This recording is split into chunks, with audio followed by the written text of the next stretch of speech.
આગળ સમાચારમાં વાત કરીએ તો સુરતથી સમાચાર પ્રાપ્ત થયા છે। કહી શકાય કે સુરતમાં શાળામાં આચાર્યની દાદાગીરી સામે આવી છે।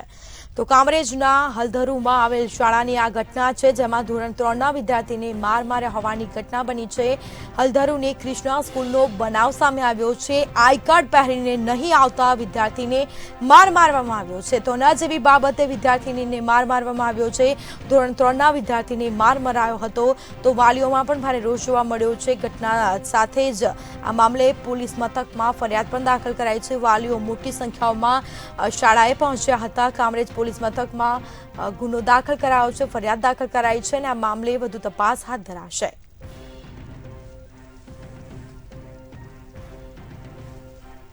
તો સુરતથી સમાચાર સામે આવી રહ્યા છે। શાળામાં આચાર્યની દાદાગીરી જોવા મળી છે। કામરેજના હલધરુમાં આવેલ શાળાની ઘટના સામે આવી છે।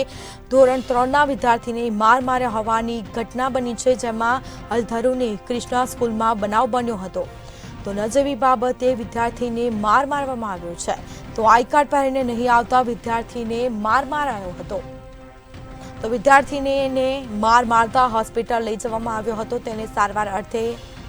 વધુ વિગતો સાથે સંવાદદાતા અક્ષય મકવાણા આપણી સાથે લાઈવ જોડાઈ ગયા છે। જી, સુરતમાં શાળામાં આચાર્યની દાદાગીરી સામે આવી છે, શું છે સમગ્ર મામલો?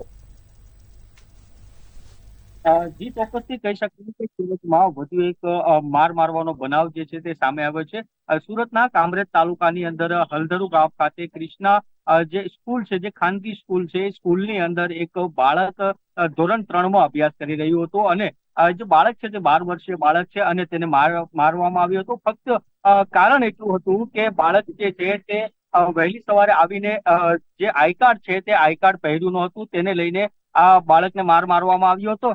અને જ્યારે આ આચાર્ય દ્વારા એટલો માર મારવામાં આવ્યો હતો કે બાળકને હોસ્પિટલમાં પણ ખસેડવામાં આવ્યું હતું અને બાળકને હોસ્પિટલમાં ખસેડતાની સાથે જ તેને તાવ પણ આવ્યો હતો અને તેને 3 દિવસ સુધી હોસ્પિટલની અંદર એડમિટ કરવામાં આવ્યો હતો અને ત્યારબાદ જ્યારે એડમિટ કર્યા બાદ જ્યારે ડિસ્ચાર્જ કરવામાં આવ્યો ત્યારે તેના વાલીઓ જે છે તે વાલીઓ શાળા ખાતે પહોંચ્યા હતા અને શાળા ખાતે પહોંચીને જે આચાર્યને રજૂઆત કરવા માટે પહોંચ્યા ત્યારે આચાર્ય દ્વારા ઉડાવ જવાબ પણ આપ્યા હતા। હાલ અત્યારે જે બાળકના વાલીઓ જે છે તે આપણી સાથે હાલ અત્યારે જોડાયા છે।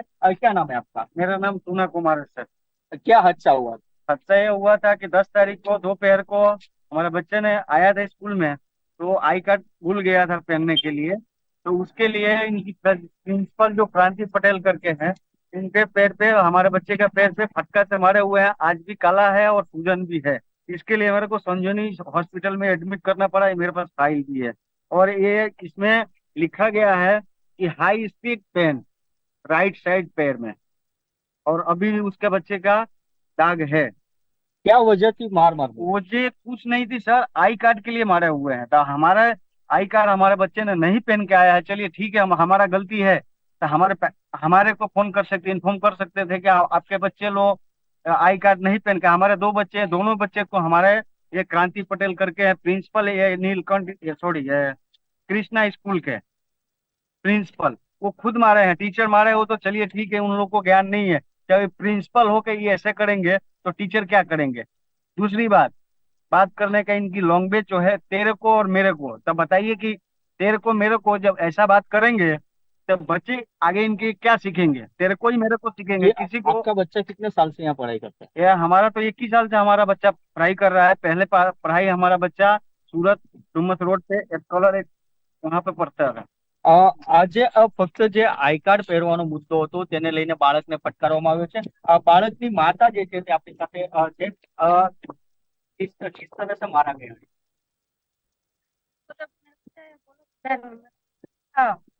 नहीं दिखाया मतलब सूजन भी था, पेन भी था, बोल रहा था दर्द हो रहा है। कॉल किया तो इन्होंने बोला मारने का इतना बुरा लग रहा है तो फिर घर पे बैठा कर, और बदतमीजी से बात भी। आप जैसा का आप जैसा का ऊंचा आवाज मेरे पसंद नहीं है। आप अपने घर पे बैठा करो। घर पे बैठाने के लिए एडमिशन तो नहीं कराया ना। बोला मैंने 15-16 बच्चे को मारा, किसी ने कंप्लेन नहीं किया। आप कंप्लेन कर रहे हो, मेरे बच्चों को ज्यादा लगा है तो कंप्लेन करेंगे। पुलिस कंप्लेन किया आपने इस बार? हाँ किया। कहाँ पर कंप्लेन किया गया? કામરેજ। કહી શકાય કે જો બાળક ફક્ત ને ફક્ત એક આઈ કાર્ડ પહેરીને ન આવ્યું હતું તેને કારણે બાળકને ઢોર માર મારવામાં આવ્યો છે. આ શાળાના દ્રશ્યો છે, તે આ શાળાના દ્રશ્યો હાલ તમને બતાવવાના પ્રયત્ન કરીશું કે આ શાળાની અંદર જે પ્રમાણે આ બાળકને ઢોર માર મારવામાં આવ્યો હતો અને આ જે બાળક જે છે તે ફક્ત ધોરણ 3 ની અંદર અભ્યાસ કરી રહ્યું હતું અને સવારે આઈ કાર્ડ નહીં પહેરીને લાવતા જ્યારે આઈ કાર્ડ નહોતો પહેર્યો અને તેને લઈને આચાર્યએ તેને માર માર્યો હતો અને જ્યારે તેના વાલીઓ જે છે તે આચાર્યને રજૂઆત કરવા જાય છે ત્યારે આચાર્ય દ્વારા જે છે તે ઉડા જવાબો આપવામાં આવે છે. અને ખાસ કરીને વાત કરીએ કે વાલીઓ દ્વારા તો હાલ અત્યારે કામરેજમાં ફરિયાદ નોંધાવી છે અને તેમ છતાં પણ હાલ અત્યારે તેઓનું કોઈ સાંભળતું નથી અને બાળકને શાળામાંથી કાઢી મૂકવાની ધમકીઓ પણ હાલ તેઓને મળી રહી છે. જી, તમામ જાણકારી આપવા બદલ આપનો આભાર. તો સુરતમાં શાળામાં આચાર્યની દાદાગીરી સામે આવી છે. કામરેજના હલધરુમાં આવેલ શાળાની ઘટના છે જેમાં ધોરણ 3ના વિદ્યાર્થીને માર મારવામાં આવ્યો છે. તો ન જેવી બાબતે પ્રિન્સિપલે માર માર્યો હતો તો બીજી તરફ આઈ કાર્ડ પહેરીને નહીં આવતા વિદ્યાર્થીનીને માર મારવામાં આવ્યો છે. તો વિદ્યાર્થીનીને માર મારવામાં આવ્યો છે જેમાં વિદ્યાર્થીનીએ માર મારતા હોસ્પિટલમાં તેને તાત્કાલિક સારવાર અર્થે ખસેડી દેવામાં આવ્યો હતો. વિદ્યાર્થીનીને વાલીઓ મોટી સંખ્યાઓમાં શાળાએ પણ પહોંચ્યા હતા. કામરેજ પોલીસ મથકમાં ગુનો પણ દાખલ કરાયો છે.